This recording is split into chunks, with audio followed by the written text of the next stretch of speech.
is Snoop Dogg. Snoop Dogg. Snoop Dogg. Legendary rapper Snoop Dogg is facing some new allegations. In the early 90s, Snoop Dogg signed to Death Row Records label, a label founded by Suge Knight, Dr. Dre, the DOC, and Dick Griffey. The album, The Chronic, which was produced by Dr. Dre and co-written by Snoop Dogg, brought in over $100 million in its first year of release for the label. Following the release of The Chronic, Snoop Dogg began working on his debut album, Doggy Style, which was scheduled to be released in 1993. While on location filming a music video, local Crip gang member Philip Woldemariam allegedly showed up to the video shoot and tried to threaten Snoop Dogg with a gun before being removed from the set. Snoop Dogg was part of the Los Angeles-based Rolling 20 Crips, a subdivision of the Long Beach Crips, and Philip Woldemariam was a part of the Palm Springs-based Buy Yourself Hustler Crips. On August 25, 1993, Snoop Dogg and his bodyguard McKinley Lee noticed a disturbance outside Snoop's Los Angeles apartment. Lee went outside to see what was happening and discovered Sean Abrams, a friend of Snoop Dogg, in an argument with a car full of gang members. The altercation stopped when Lee showed up. As the car drove away, Snoop believed he recognized one of the passengers, 20-year-old gang member Philip Woldemariam, the man who had just threatened him with a pistol during the video shoot. Woldemariam's associates claimed that Snoop, McKinley Lee, and Sean Abrams followed them to Woodbine Park where they came across Woldemariam again. Woldemariam allegedly approached Snoop's Jeep and was fatally shot. Autopsy showed that Woldemariam was fleeing when he was shot in the buttocks and the side.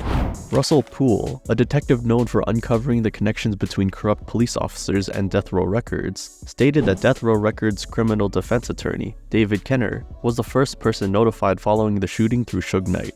According to Michael Douglas Carlin, co-author of Chaos Merchants, Murders of Tupac Shakur and Notorious B.I.G., alleged that Knight immediately initiated the cleanup process after the incident, which involved wiping down the Jeep and abandoning it before reporting it as stolen. This would be a method of covering up the murder case if the information was accurate.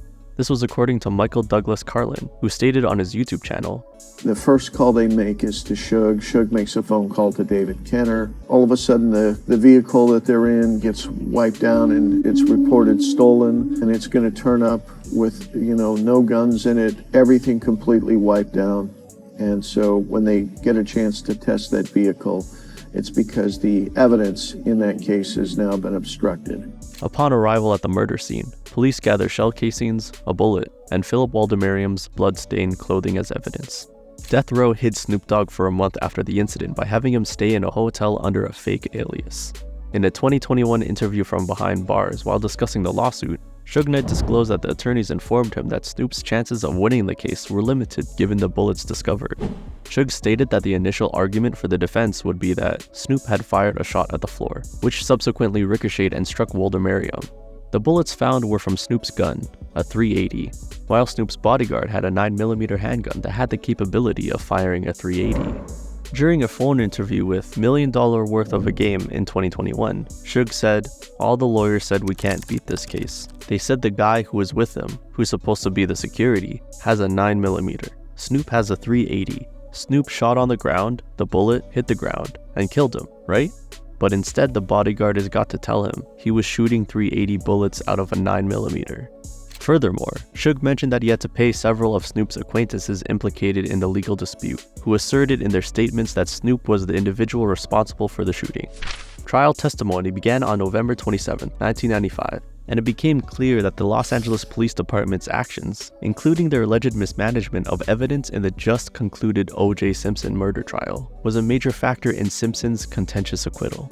In an attempt to minimize any harm to this case, Prosecutor Edward Nissen acknowledged in his opening remarks that certain evidence, such as Woldemariam's bloody clothes, a bullet, and a shell casing, had vanished while in the hands of the police. However, despite the errors made by the police department, Nissen insists that Snoop and Lee tracked down Woldemariam after making gang-related slurs and shot him in the back. The absence of certain evidence was not the only issue facing the prosecution.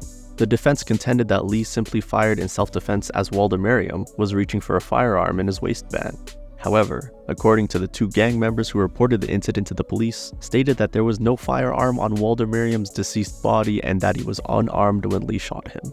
But as trials went underway, the two gang members changed their accounts of the incident, admitting they had hidden a handgun that Woldemariam had been carrying.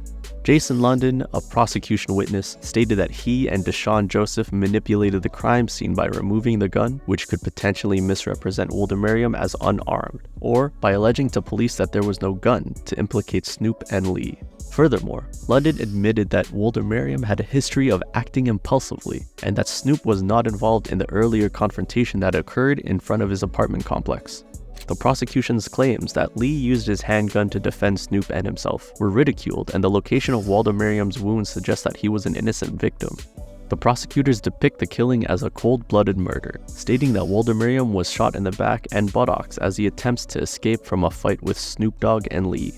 Two of Woldemariam's friends testified that there were several incidents gathered outside Snoop's apartment, and the problem started when one of the group members waved a gang sign at Woldemariam and his friends as they drove by. Woldemariam had hurled obscenities at the group and informed them that they were in his gang's turf. After following Woldemariam and his acquaintance, Snoop's Jeep came to a stop at Woodbine Park. As the Jeep pulled up, Woldemariam and the passengers got into a verbal argument. During the trial, Joseph testified that he witnessed Woldemariam reach for a gun before Lee fired the deadly shot. Joseph and London also admit that they had taken Woldemariam's gun from him as he lay dying in the hopes that the rapper and his bodyguard would be found guilty of killing him. Jason London also reported that Woldemariam addressed Snoop and his entourage in the Jeep by saying that he does not intend to cause any trouble. "I'm not trying to sweat y'all, I'm just letting you know where you're at." London said that Woldemariam raises his arms with his palms facing out, seemingly signaling for everyone to settle down. According to London, Abrams and Woldemariam earlier challenged each other about gang ties in front of Snoop's apartment. This led to the Jeep pursuit that came to an end just before the incident. London claimed that as Snoop and Lee were just looking at us, Woldemariam said, "Oh what, I'm a punk now?" Jason testified that at the moment. Lee shouted, "What?" and subsequently drew a handgun. London heard a gunshot, then fell to the grass and heard additional gunshots. He saw Woldemariam running towards an alley where he eventually collapsed and died. In addition, Jason London testified that he did not see Woldemariam reach for a gun before being shot, contradicting the defense's claims. London only saw the gun after the shooting when a friend, Deshaun Joseph, lifted Woldemariam's body to remove it from his waistband to hide it from the police. During closing arguments, a notable show of support for Snoop gathered. Tupac Shakur, MC Hammer, and Devontae from Jodeci joined Suge Knight, the head of Death Row Records, to stand in solidarity with Snoop Dogg. On February 20th, 1996, Snoop Dogg and his bodyguard McKinley Lee was acquitted of first-degree and second-degree murder charges in the 1993 shooting death of gang member Philip Woldemariam at Palms Woodbine Park in Los Angeles. Additionally, jurors found Snoop and his bodyguard not guilty of one count of conspiracy to commit assault related to Woldemariam's death in August 1993.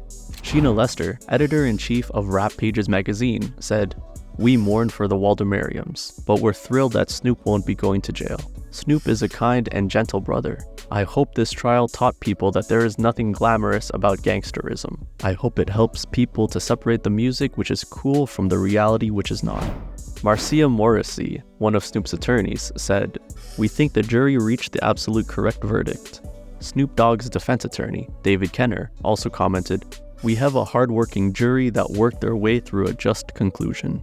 Following his acquittal, Snoop expresses his desire to move away from the gangsta lifestyle, motivated by concerns that continuing down the path could lead to his death or imprisonment, stating, "They made the right decision, you know what I'm saying? This has been an ordeal that has affected our lives for the past 2.5 years. I was just trying to figure out if I was going to be here to raise my son."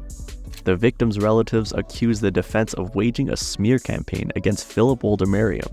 In 1996, that same year, Snoop was sued for $25 million by the family of Woldemariam's tragic death in 1996, with the lawsuit quietly being settled out of court for an undisclosed sum.